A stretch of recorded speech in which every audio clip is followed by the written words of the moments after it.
Nei video sulla verifica di ipotesi abbiamo visto come alfa fosse la probabilità di commettere l'errore di primo tipo, mentre beta fosse la probabilità di commettere l'errore di secondo tipo. L'errore di primo tipo consiste nel rifiutare l'ipotesi nulla quando questa, l'ipotesi nulla, è vera. L'errore di secondo tipo invece consiste nell'accettare l'ipotesi nulla quando in realtà l'ipotesi nulla è falsa. Quindi questi sono i due tipi di errore che posso commettere nel test di ipotesi. Ora però non abbiamo visto come si possono calcolare queste due probabilità, quindi la probabilità di commettere errori di primo tipo, alfa, o la probabilità di commettere l'errore di secondo tipo, beta. Ci sono alcuni esercizi che possono capitare in alcuni esami, in realtà molto raramente, però ci sono alcuni esami dove è richiesto questo tipo di calcolo. Allora noi possiamo avere due possibilità. Possiamo avere h0 con mu uguale a un certo valore mu con 0. H1 in questo caso, in questo tipo di esercizio, sarà mu uguale a mu con 1, dove mu con 1, che sarà proprio un numero, può essere o maggiore o minore di mu con 0, chiaramente. Diciamo che prendiamo in considerazione l'ipotesi in cui mu con 1 è maggiore di mu con 0, poi vedremo gli esempi con i numeri. In questo caso noi abbiamo la curva ipotizzata nell'ipotesi H0 con media mu con 0 e dall'altra parte invece abbiamo la media mu con 1 che sarà a destra di mu con 0 essendo maggiore di mu con 0 e questa sarà la curva ipotizzata in H1. L'ho fatta un po' male perché deve essere centrata su mu con 1. Ne avremo una cosa di questo tipo. Dunque,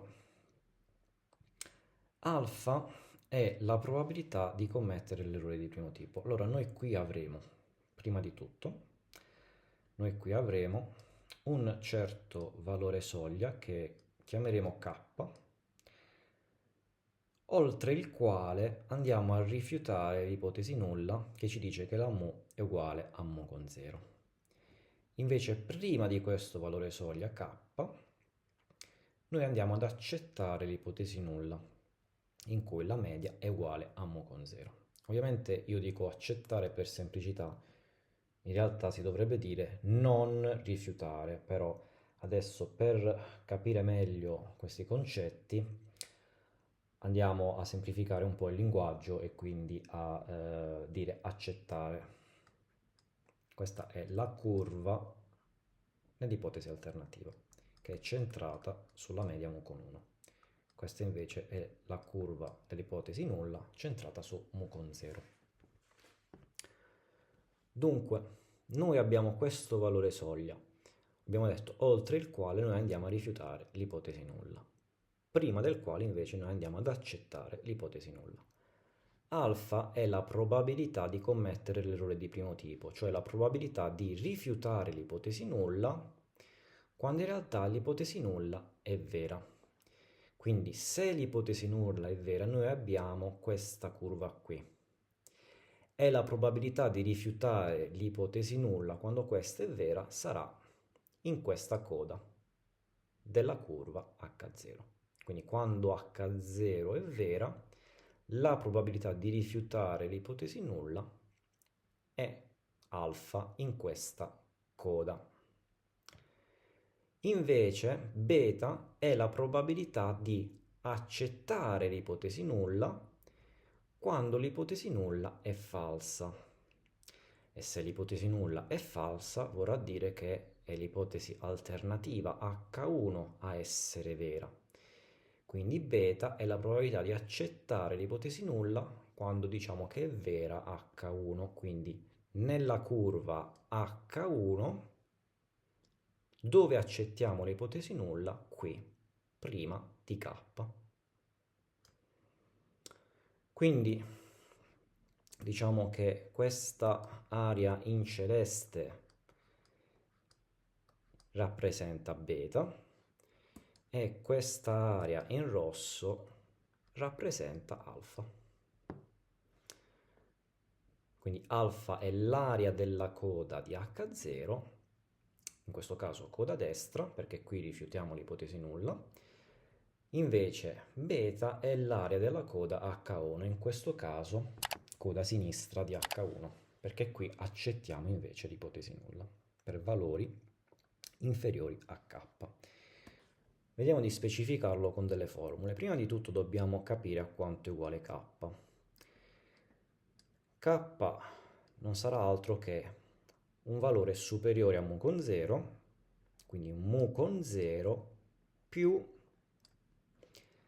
z di alfa per sigma fratto radice di n.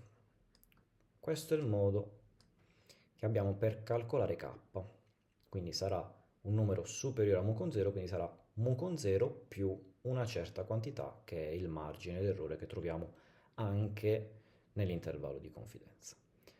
Allora alfa è uguale alla probabilità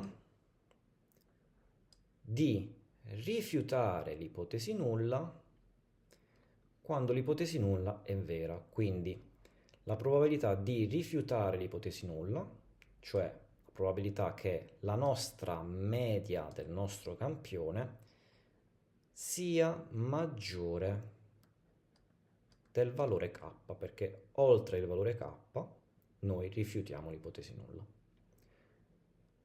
Quando però l'ipotesi nulla è vera, e quando l'ipotesi nulla è vera, mu è uguale a mu con 0.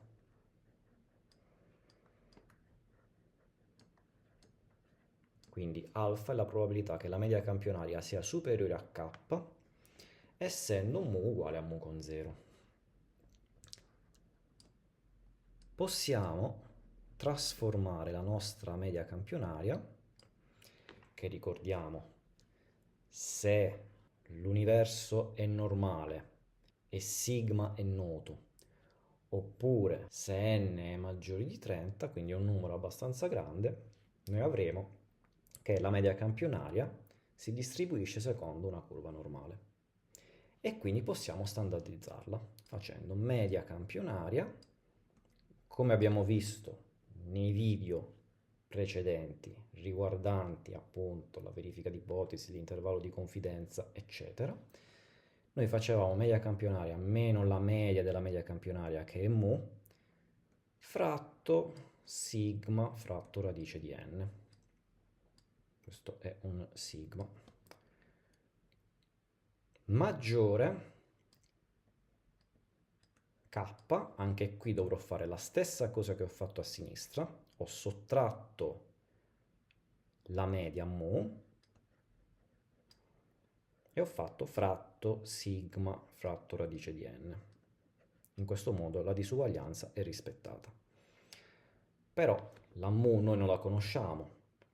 Abbiamo detto che questo alfa è la probabilità di rifiutare l'ipotesi nulla quando l'ipotesi nulla è vera, quindi quando mu è uguale a mu con 0, quindi qui metteremo la mu con 0.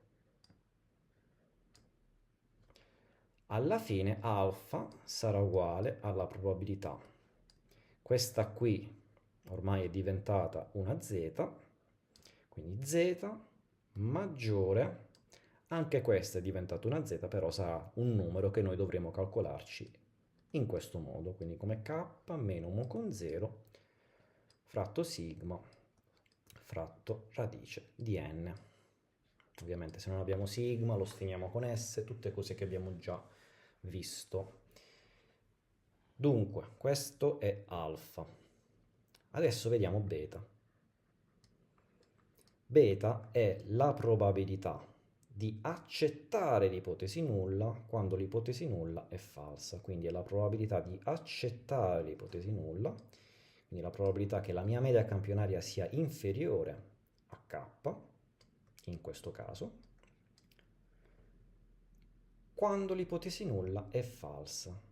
e quindi quando l'ipotesi alternativa è vera, e quindi quando mu è uguale a mu con 1.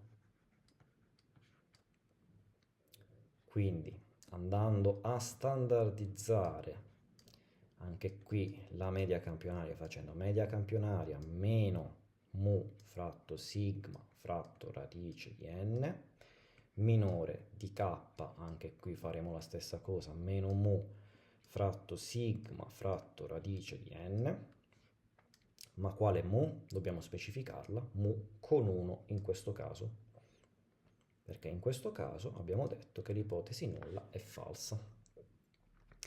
Beta uguale probabilità z minore di questo numero calcolato in questo modo, k meno mu con 1 fratto sigma fratto radice di n. Quindi in altre parole, per calcolare alfa devo vedere dove si rifiuta l'ipotesi nulla, e si rifiuta per valori maggiori di k, che quindi calcolerò come la probabilità per valori di z maggiori di k meno mu con 0 fratto sigma fratto radice di n. Metteremo sempre in alfa il parametro dell'ipotesi nulla. Invece in beta, in questo caso dobbiamo accettare l'ipotesi nulla, la regione di accettazione è a sinistra, quindi per media campionaria minore di k, e quindi alla fine avremo probabilità per z minore di k, diciamo standardizzato poi con la media ipotizzata nell'ipotesi alternativa, mu con 1. Quindi in alfa va sempre mu con 0 e in beta va sempre mu con 1. Prima di andare avanti voglio ricordarti che qui sotto, in descrizione, sotto ogni mio video, trovate materiale utilissimo per studiare per l'esame di statistica, come le tracce più comuni svolte, le slide che compaiono a schermo o anche l'ebook dove è spiegato tutto il tutorial di statistica qui sul canale di YouTube. In allegato con l'ebook trovate in omaggio le tracce svolte. Sono le tracce più comuni che ho riassunto per voi in un unico file PDF. Andate a darci un'occhiata perché è un materiale davvero molto ma molto utile per studiare per l'esame di statistica. Ora vediamo invece il caso in cui mu con 1, al contrario, è minore di mu con 0, al contrario di come abbiamo visto prima. Quindi mu con 1 sarà a sinistra di mu con 0, quindi h1 in questo caso sarà a sinistra di h0. Quindi rifiutiamo l'ipotesi nulla qui per valori più piccoli di k e accettiamo l'ipotesi nulla qui per valori più grandi di k. Ora k qui è minore rispetto a mu con 0 e quindi sarà k uguale mu con 0 meno z di alfa, perché appunto deve essere più piccolo di mu con 0, quindi ci dobbiamo sottrarre una certa quantità, che sarà sempre il margine d'errore che utilizziamo nell'intervallo di confidenza, quindi meno z di alfa per sigma fratto radice di n. Quindi questo è il modo per calcolare k quando mu con 1 è minore di mu con 0. Al posto di più ci metteremo qui il meno.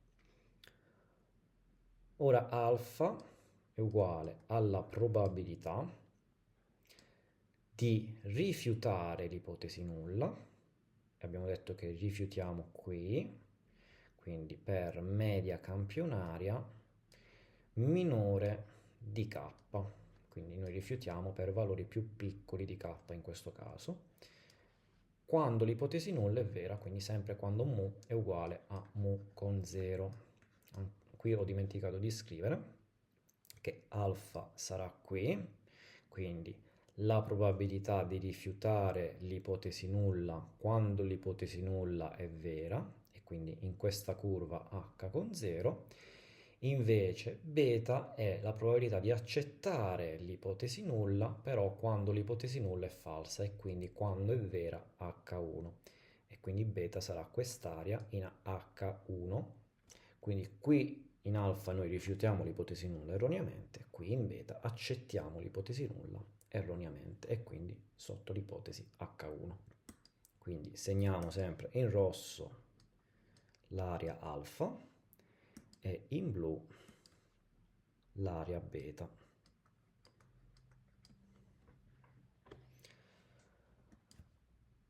Quindi eravamo arrivati qui con alfa, probabilità che la media campionaria cada prima del valore di k, quindi minore di k, però sotto l'ipotesi nulla, quindi quando mu è uguale a mu con 0. Alfa quindi è uguale a probabilità che media campionaria, vado a standardizzare come sempre la media campionaria e lo faccio utilizzando la media mu con 0 minore di k meno mu con 0 fratto sigma fratto radice di n, e quindi alfa è uguale alla probabilità che z sia minore di k meno mu con 0 fratto sigma fratto radice di n. Scusate. Ok. Beta invece, in questo caso, sarà la probabilità che la media campionaria, probabilità di accettare h con 0, e quindi noi qui oltre k accettiamo h con 0, quindi media campionaria maggiore di k. Si sono invertite le disuguaglianze rispetto all'esempio di prima, quando h0 è falsa, quindi quando è vera h1, mu uguale mu con 1. Beta uguale probabilità, anche qui vado a standardizzare la media campionaria, però questa volta utilizzando mu con 1, maggiore di k meno mu con 1 fratto sigma fratto radice di n. E alla fine è questa la probabilità che io devo calcolarmi. Adesso proviamo a vedere due esempi. Uno con mu con 1 maggiore di mu con 0 e uno con mu con 1 minore di mu con 0. Però i più attenti avranno notato che non posso calcolarmi alfa se io non conosco k, perché per calcolarmi k devo conoscere alfa per andare a trovarmi quello che è lo z alfa. Dato che alfa non ce l'ho, non ho nemmeno z alfa, non ho nemmeno k e quindi non posso calcolarmi alfa in questo modo, perché mi serve appunto conoscere k. Quindi quando ti chiedono di calcolare l'errore di primo tipo, devono necessariamente darti il valore di k.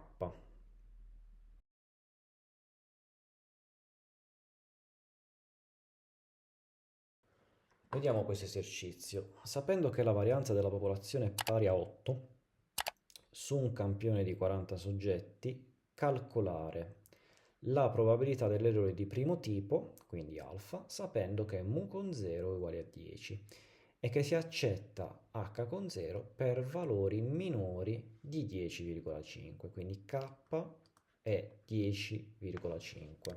Lo scrivo qua perché lì scriverò l'ipotesi alternativa, k uguale a 10,5, quindi per calcolare alfa abbiamo detto che ci devono dare necessariamente k nella traccia. Quindi, sapendo che la varianza della popolazione è pari a 8, sigma quadro uguale a 8, sigma uguale radice di 8 uguale a 2,83, su un campione di 40 soggetti, n uguale a 40, sapendo che mu con 0 uguale a 10, quindi h0 mu uguale a 10, e che si accetta h con 0 per valori minori di 10,5, noi abbiamo che alfa è la probabilità appunto di rifiutare l'ipotesi nulla, e quindi si accetta h con 0 per valori minori di 10,5, si rifiuterà per valori maggiori di 10,5. Quindi media campionaria maggiore di 10,5 quando l'ipotesi nulla è vera e quindi mu è uguale a mu con 0, 10. Alfa, quindi, ripeto, è la probabilità di rifiutare l'ipotesi nulla, quindi la probabilità che la media campionaria sia maggiore di 10,5k, quando l'ipotesi nulla è vera, quando mu è uguale a 10. Quindi probabilità media campionaria meno mu con 0 fratto sigma fratto radice di n maggiore di k 10,5 meno mu con 0 che è 10 diviso 2,83 che è sigma fratto radice di 40 radice di n. Alfa quindi è uguale alla probabilità che z sia maggiore di, andiamo a fare il calcolo, il risultato qui è 1,12, quindi probabilità per z maggiore di 1,12. Vado sulla tavola della normale, in corrispondenza della riga 1,1 e dalla colonna 0,02 trovo 0,8686. Questa però è l'area a sinistra di 1,12, quindi la probabilità per z minore di 1,12. A noi ci serve la probabilità per z maggiore di 1,12, quindi faremo 1 meno il valore dell'area trovata sulla tavola, 0,8686,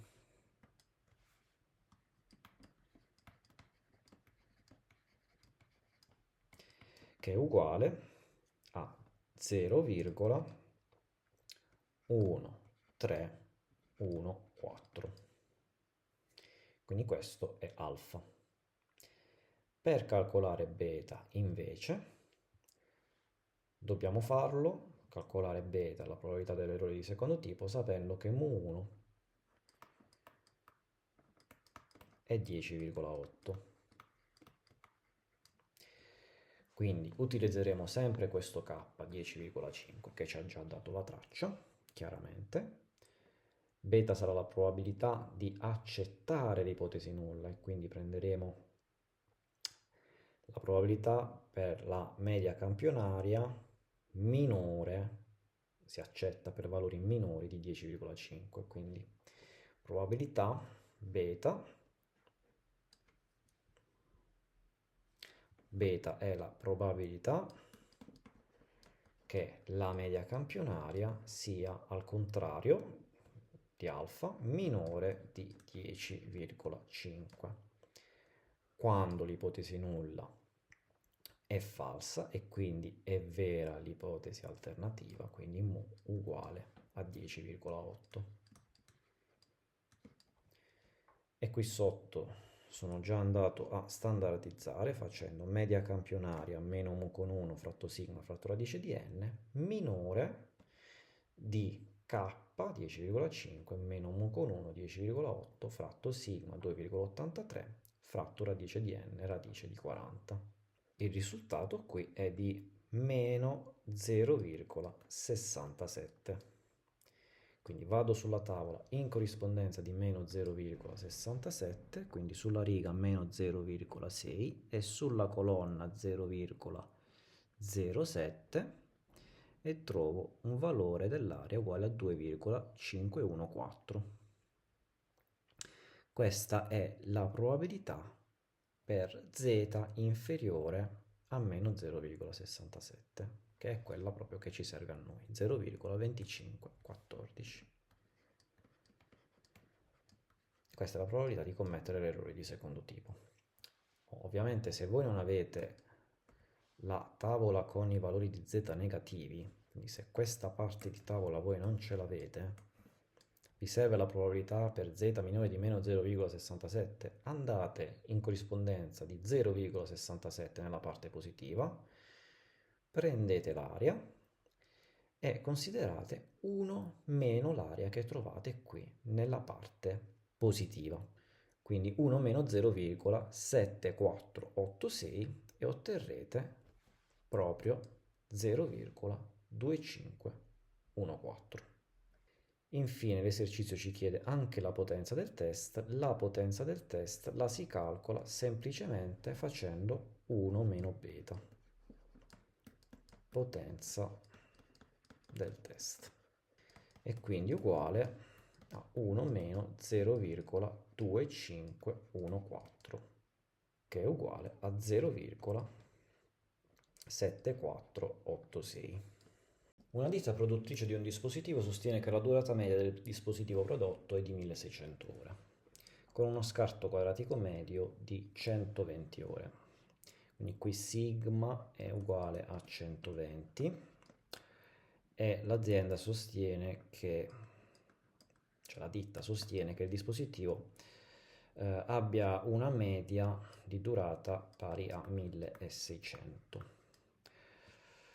Si estrae un campione di 100 dispositivi, n uguale 100, quindi abbastanza grande, possiamo utilizzare la Z, anche perché sigma tra l'altro è noto, sul quale, su questo campione, si è calcolata una durata media di 1575 ore. Quello che interessa a noi adesso è questo: calcolare la potenza del test con H1 mu1 uguale 1570. Quindi qui facciamo praticamente H0 mu uguale 1600, H1 invece mu uguale 1570. In questo caso qui mu1 è minore di mu0. Dobbiamo calcolarci k perché ci chiede la potenza del test, che è 1 meno beta, dove beta è la probabilità dell'errore di secondo tipo, e quindi dobbiamo calcolarci prima di tutto beta. Quindi questa era mu, quindi praticamente dobbiamo prima di tutto però calcolarci k, e k sarà uguale a mu con 0, essendo mu con 1 minore di mu con 0 dobbiamo fare meno z di alfa, qua non è specificato ma facciamo finta che alfa sia del 5%, quindi 0,05, per sigma fratto radice di n, quindi uguale a 1600 meno 1,65 per 120 fratto radice di 100. Facciamo il calcolo e ci viene 1580,2. Questo è il nostro K. Ora qui noi abbiamo la curva H con 0, con la regione di rifiuto a sinistra essendo mu con 1 minore di mu con 0, qui avremo K, qui avremo mu con 0, qui avremo la regione di accettazione a destra e qui la regione di rifiuto. Ora, beta è uguale alla probabilità che la media campionaria cada nella regione di accettazione, quindi a destra, quindi per valori superiori a k, maggiore di k, cioè maggiore di 1580,2, quando l'ipotesi nulla è falsa, quindi quando mu è uguale a mu con 1, 1570. Beta uguale probabilità, vado a standardizzare la media campionaria con mu con 1 maggiore di 1580,2 che è k, meno mu con 1 1570 fratto sigma, che è 120, fratto radice di n, radice di 100, uguale probabilità z maggiore, vado a fare questo calcolo, di 0,85. Vado sulla tavola, 0,85, quindi in corrispondenza di 0,8 come riga e di 0,05 come colonna, ottengo 0,8023. Quindi 0,8023 è la probabilità che z sia minore di 0,85. A noi ci serve la probabilità che z sia maggiore di 0,85 e quindi faccio 1 meno 0,8023 uguale 0,1977. Questo è beta, quindi la probabilità di commettere l'errore di secondo tipo. Beta uguale 0,1977, ma l'esercizio ci chiedeva la potenza del test, quindi 1 meno beta uguale 1 meno 0,1977 uguale 0,8023. Vediamo l'ultimo esempio con la proporzione. Ipotesi nulla, π uguale π0. Ipotesi alternativa, π uguale π1 con π1 maggiore di π0, quindi ipotesi unilaterale destra, quindi con regione di rifiuto sulla destra, π0 qui al centro, perché è la curva ipotizzata nell'ipotesi nulla, e qui avremo k come valore soglia, oltre il quale rifiutare a destra l'ipotesi nulla. K è a destra di π0 e quindi sarà maggiore di π0 e quindi sarà π0 più una certa quantità z alfa per radice di π0 per 1 meno π0 fratto n. Ora alfa è la probabilità di rifiutare l'ipotesi nulla quando l'ipotesi nulla è vera, quindi la probabilità che la proporzione campionaria P e non più la media campionaria che abbiamo utilizzato appunto per fare la verifica di ipotesi sulla media mu della popolazione. Quindi la probabilità che la proporzione campionaria, la regione di rifiuto qui è a destra di k e quindi la probabilità che la proporzione campionaria sia maggiore di k, perché è la probabilità di rifiutare l'ipotesi nulla, quando l'ipotesi nulla è vera, quindi quando π è uguale a π0. Andando a standardizzare avremo alfa probabilità per z maggiore di k meno π fratto radice di π per 1 meno π tutto fratto n. È sempre sotto radice chiaramente anche la n. Ma quale π? L'ipotesi nulla è vera, quindi π 0, sia al numeratore che al denominatore. Beta invece è la probabilità di accettare l'ipotesi nulla, quando l'ipotesi nulla è falsa, quindi la probabilità che la proporzione campionaria sia minore di k, perché la regione di accettazione è a sinistra di k, quindi la probabilità che la proporzione campionaria sia minore di k quando l'ipotesi nulla è falsa, quindi quando π è uguale a π1, essendo l'ipotesi nulla falsa. Andando a standardizzare avremo probabilità per z minore di k meno π fratto radice di π per 1 meno π tutto fratto n. Ma quale π? L'ipotesi nulla è falsa, quindi π sarà uguale a π1. Quindi con beta noi dobbiamo utilizzare π1 sia al numeratore che al denominatore. Invece con alfa dobbiamo utilizzare π0 sia al numeratore che al denominatore. Questa è la particolarità nel calcolare gli errori di primo tipo e di secondo tipo quando abbiamo a che fare con la proporzione. Questo invece è il caso dell'ipotesi alternativa unilaterale sinistra, quindi con π1 minore di π0, regione di rifiuto a sinistra, e quindi i segni minore e maggiore in alfa e beta si invertono, perché praticamente, a parte che qui dobbiamo calcolare k come un valore più piccolo di π0 perché è a sinistra di π0 e quindi sarà π0 meno una certa quantità che è z alfa per radice di π0 per 1 meno π0 fratto n. Alfa è la probabilità di rifiutare l'ipotesi nulla, quindi per p minore di k, perché la regione di rifiuto è a sinistra, quando π è uguale a π0, andando a standardizzare avremo probabilità per z minore di questo, calcolato appunto con il π0. Beta sarà la probabilità di accettare l'ipotesi nulla, quando l'ipotesi nulla è falsa, quindi la probabilità di accettare